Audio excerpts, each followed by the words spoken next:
Praise Lord, praise Lord, praise Lord. Hallelujah, hallelujah, hallelujah. सबको जय मसीह की।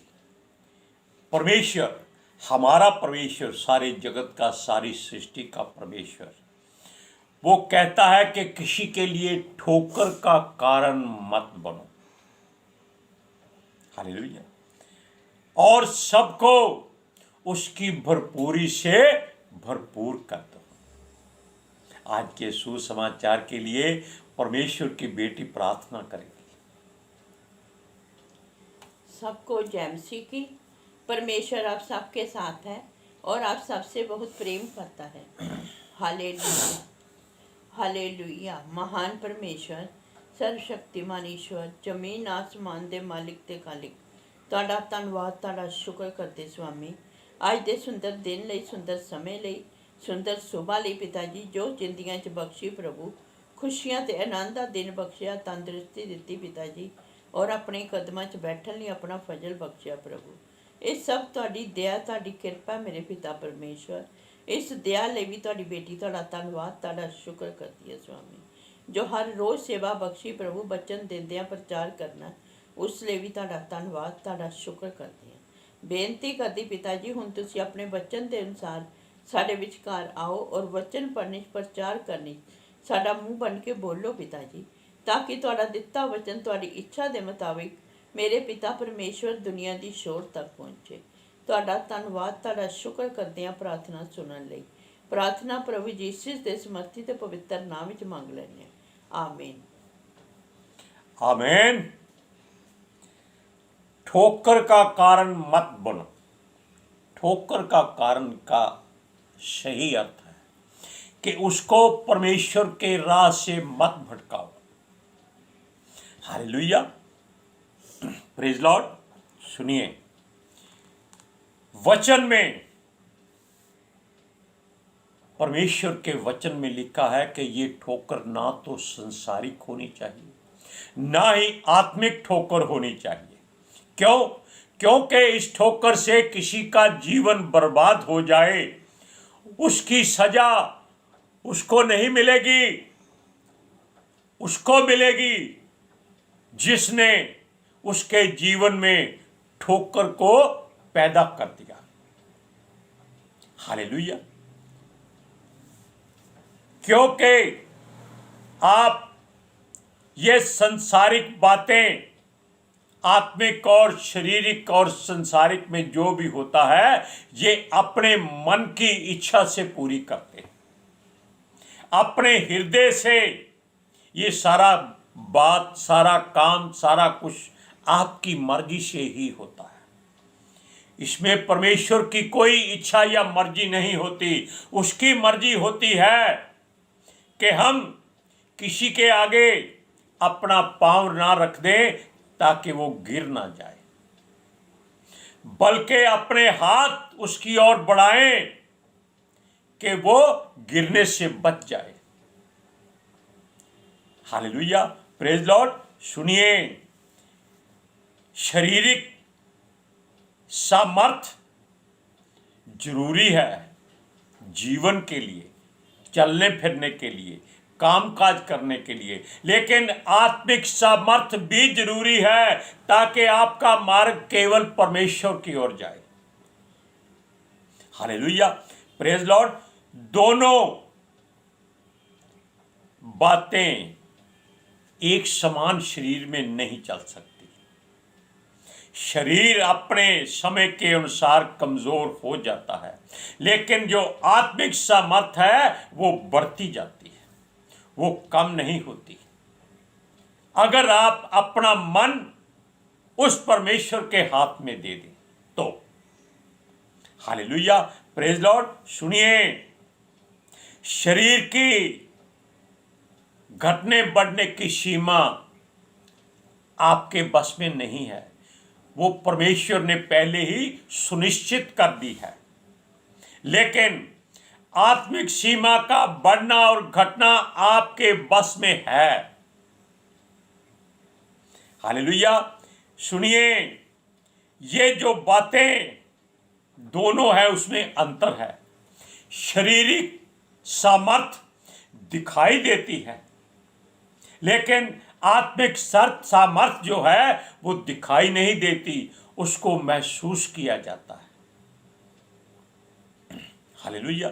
उसकी कोई आवाज नहीं है, लेकिन उसको जब हम इस्तेमाल करते हैं तब मालूम होता है कि ये शारीरिक नहीं, आत्मिक बल है जो परमेश्वर की ओर से हमारे दिल, दिमाग और आत्मा में भरा जाता है, शरीर में नहीं। क्योंकि दिल, दिमाग, आत्मा तीनों ही स्थायी होती हैं और इनको देखना, सुनना, छूना मनुष्य के बस की बात नहीं है। केवल इस्तेमाल करना इसके बस की बात है। हालेलुया। जब कोई मनुष्य शारीरिक तौर पर मर जाता है तो उसका शरीर मिट्टी में मिल जाता है। जब कोई मनुष्य आत्मिक तौर पर मर जाता है तो वो परमेश्वर के हाथों में चला जाता है, उसके मंदिर का खंबा बन जाता है। वो वहां ये नहीं देखता कि इसने कितने पाप किए थे, गुनाह किए थे, बुराई की थी, क्योंकि वो सब शरीर के साथ यहीं खत्म हो जाते। आपकी सोच, आपकी की हुई बातें, आपकी आंखों की देखने वाली निगाह, आपके सुनने वाले कान, आपके हृदय की धड़कन, जो कुछ है वो आपका निर्णय परमेश्वर के हाथों से करवाता है। हालेलुया। क्योंकि उसने जीवित परमेश्वर के जीवित वचन को मनुष्य के रूप में धरती पर भेजा था और वो एक मनुष्य का पुत्र बनकर धरती पर आया था ताकि लोग जान लें कि अगर आप शरीर में हैं तो भी आप अपने आप को अपने बस में कर सकते हैं, जैसे यीशु ने अपने शरीर को अपने बस में रखा था। Praise Lord. क्योंकि अच्छा और बुरा दोनों परमेश्वर की ओर से ही होते हैं। वो कहता है इनमें से एक को चुन लो। आप पुरानी व्यवस्था में सुन चुके हैं, परमेश्वर कहता है कि जीवन और मृत्यु मैंने आपको दोनों दे दिए हैं, एक को चुन लो। फिर भी वो सलाह भी देता है कि आप जीवन का मार्ग चुन लो। हालेलुया। सुनिए, अगर कोई संसारिक धर्म के ज्ञान वाला किसी आत्मिक मनुष्य के लिए ठोकर का कारण बन जाए तो सजा संसारिक मनुष्य को नहीं मिलती, उस आत्मिक मनुष्य को मिलती है जो अपने अच्छे मार्ग से भटक कर उसकी ओर मुड़ जाता है। हालेलुया। अगर कोई संसारिक धर्म के ज्ञान वाला मनुष्य अपने आप को धर्मात्मा कहता है तो ये उसकी भूल होती है, क्योंकि संसार का ज्ञान परमेश्वर के सामने मूर्खता है। ये हम बहुत बार बात कह चुके हैं। लेकिन लोग जो कानों से सुनते हैं, जो इनके कानों की खुजली को मिटाता है, ये केवल उसी की तरफ दौड़ते हैं।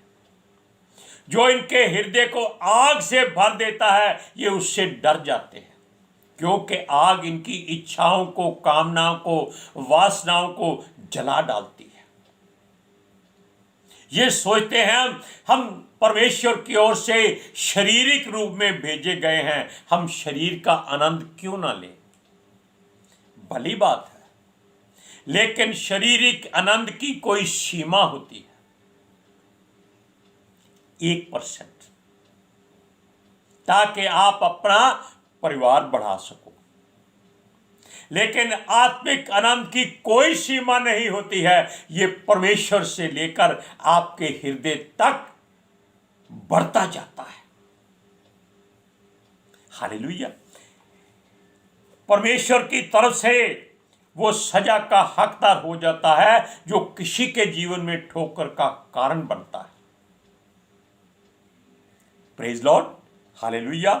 उसे ऐसी गहरी बुराई और गहराई में डाला जाता है कि परमेश्वर उसे कभी निकालता नहीं है, जो दूसरे के लिए ठोकर का कारण बनता है।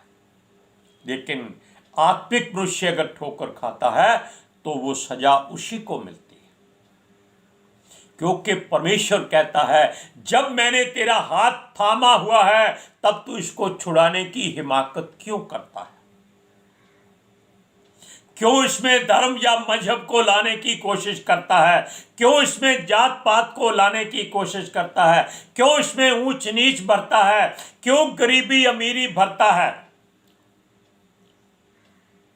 एक गंदा मनुष्य मैले वस्त्र पहने हुए अगर किसी चर्च में चला जाए तो उसको कोई रोकता नहीं है, उसको कोई नहीं कहता कि हमारे पास मत बैठ। क्यों? वो उसकी बाहर की गंदगी को नहीं देखते, वो उसकी आत्मिक सच्चाई और सफाई को देखते हैं। बाकी किसी जगह ऐसी बात नहीं होती। जो गंदे मैले वस्त्र पहनकर जाता है उसको बाहर निकाल दिया जाता है कि तुझसे बदबू आती है। नहाकर आ, सुथरे साफ वस्त्र पहनकर आ। ऐसा मसीही लोगों के लिए वाजिब नहीं है। अगर हम ऐसा करते हैं तो हम परमेश्वर की निगाह में उससे भी ज्यादा गंदगी से भरे हुए हैं। हालेलुया। ये संसार बुराई की चक्की का एक पार्ट वो कहता है उस मनुष्य के गले में डाल दो जिसने किसी को ठोकर दी है, ठोकर खिलाई है, ठोकर का कारण बना है, और उसको समुद्र की गहराई में फेंक दो ताकि वो उसके वजन से धरती में, निचली धरती में जाकर धंस जाए। ये समुंदर वो नहीं है, ये समुंदर वो बुराई का समुंदर है जो शैतान को दिया गया है। हालेलुया। उसके जीवन में इतना भार आ जाए कि वो उससे छुटकारा कभी ना पा सके। गहरे सागर में पत्थर की तरह वो डूब जाए। हालेलुया। आप वचन को पढ़िए, मत्ती की अंजील 18वां अध्याय उसकी 6वीं आयत।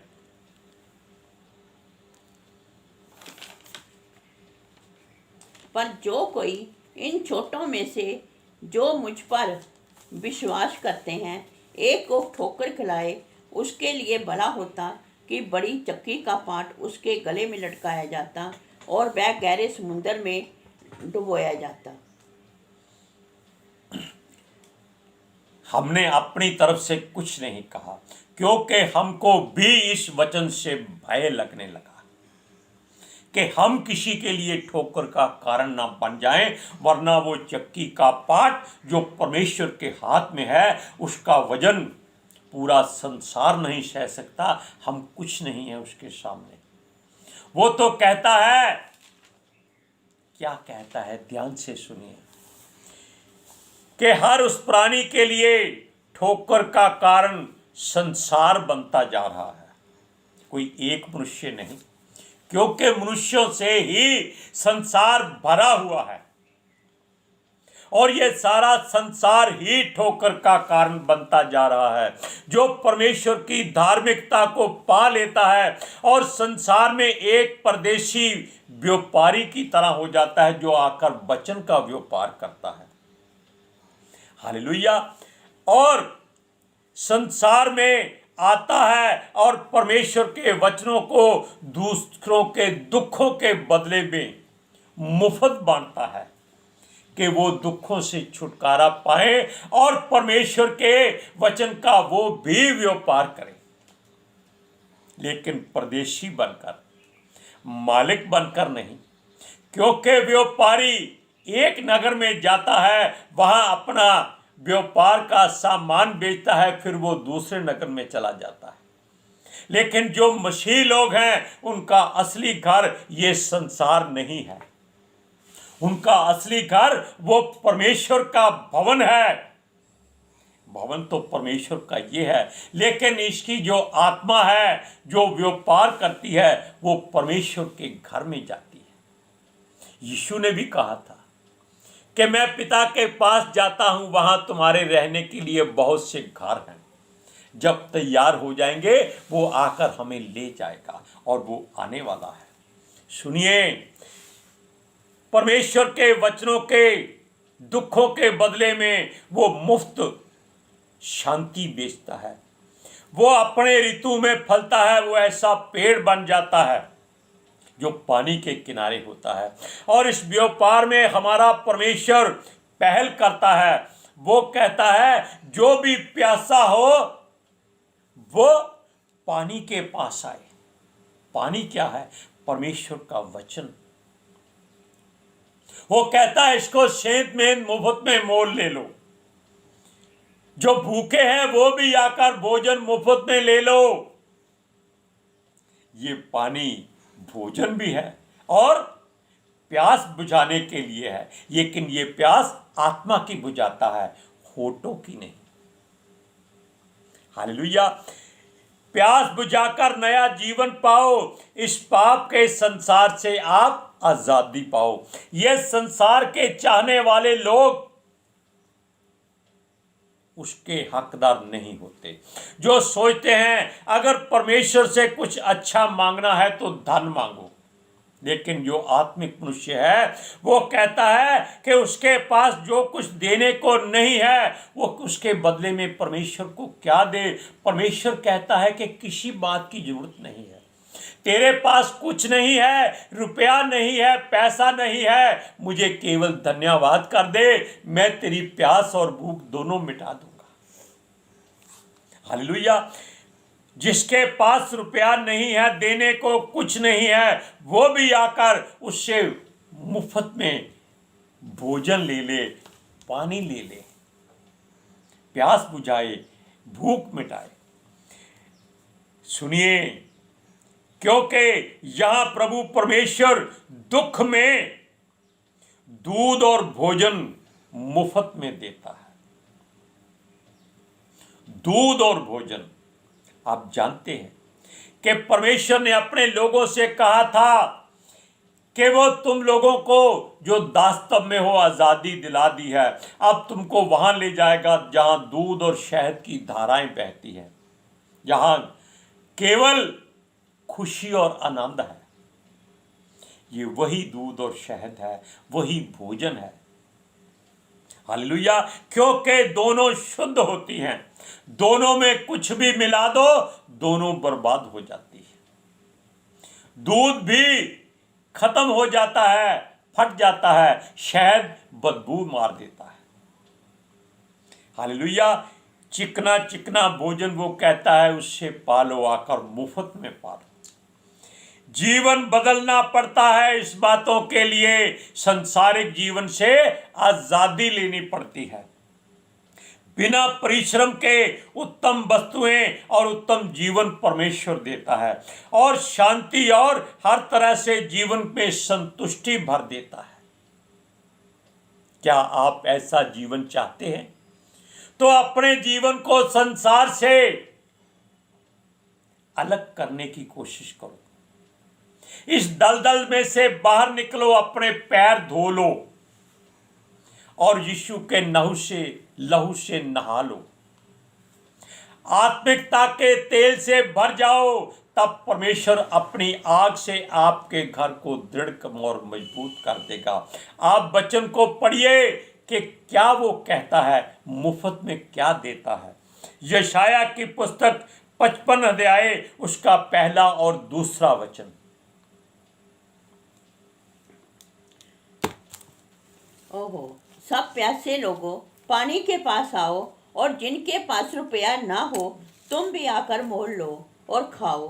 दाख, मधु और दूध बिन रुपये और बिना दाम की आकर ले लो। जो भोजन वस्तु नहीं है उसके लिए तुम क्यों रुपया लगाते हो, और जिससे पेट नहीं भरता उसके लिए क्यों परिश्रम करते हो।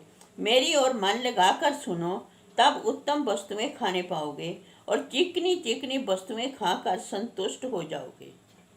देखा, परमेश्वर कुछ नहीं मांगता आपसे, वो कहता है उसकी ओर मुड़ जाओ। कितनी भली बात है। वो पहले ही यीशु मसीह कहता है, ऐ परिश्रम करने वालों, थके हुए बोझ तले दबे लोगों, मेरे पास आओ, मैं तुम्हें शांति दूंगा। ये शांति कुछ और नहीं है, ये जीवन का जल है जो आपको वो मुफ्त में देता है। हालेलुया। आज के सुसमाचार के लिए परमेश्वर की बेटी प्रार्थना करेगी। Hallelujah. Thank you Jesus, thank you Lord, thank you पितर आत्मा जी। ਤੁਹਾਡਾ ਧੰਨਵਾਦ, ਤੁਹਾਡਾ ਸ਼ੁਕਰ ਕਰਦੇ ਸਵਾਮੀ, ਸਾਡੇ ਵਿਚਕਾਰ ਆਉਣ ਲਈ, ਵਚਨ ਪੜ੍ਹਨ, ਪ੍ਰਚਾਰ ਕਰਨ, ਸਾਡਾ ਮੂੰਹ ਬਣ ਕੇ ਬੋਲਣ ਲਈ ਪਿਤਾ ਜੀ, ਤੁਹਾਡੀ ਬੇਟੀ ਹਿਰਦੇ ਤੋਂ ਤੁਹਾਡਾ ਧੰਨਵਾਦ, ਤੁਹਾਡਾ ਸ਼ੁਕਰ ਕਰਦੀ ਸਵਾਮੀ। ਸੱਚਮੁੱਚ ਖੁਦਾ ਤੁਹਾਡਾ ਦਿੱਤਾ ਵਚਨ ਤੁਹਾਡੀ ਇੱਛਾ ਦੇ ਮੁਤਾबिक ਮੇਰੇ ਪਿਤਾ ਪਰਮੇਸ਼ਵਰ ਦੁਨੀਆ ਦੀ ਸ਼ੋਰ ਤੱਕ ਪਹੁੰਚੇ, ਲੋਕ ਸੁਣਨ ਔਰ ਸੱਚਾਈ ਨੂੰ ਜਾਣਨ ਔਰ ਸੱਚਾਈ ਉਹਨਾਂ ਨੂੰ ਆਜ਼ਾਦ ਕਰੇ ਪਿਤਾ ਜੀ। ਮੈਂ ਤੁਹਾਡਾ ਧੰਨਵਾਦ, ਤੁਹਾਡਾ ਸ਼ੁਕਰ ਕਰਦੀ ਹਾਂ ਸਵਾਮੀ, ਔਰ ਤੁਹਾਡੇ ਬੱਚੇ ਹਮੇਸ਼ਾ ਤੁਹਾਡੀ ਸ਼ਾਂਤੀ और ਤੁਹਾਡੇ अनुग्रह ਵਿੱਚ बने रहन। आमीन। आमीन। Praise Lord. अब आपको फैसला करना है कि आपको मुफ्त में आत्मिक जीवन चाहिए या मोल लेकर संसारिक जीवन चाहिए। हालेलुया। सबको जय मसीह की।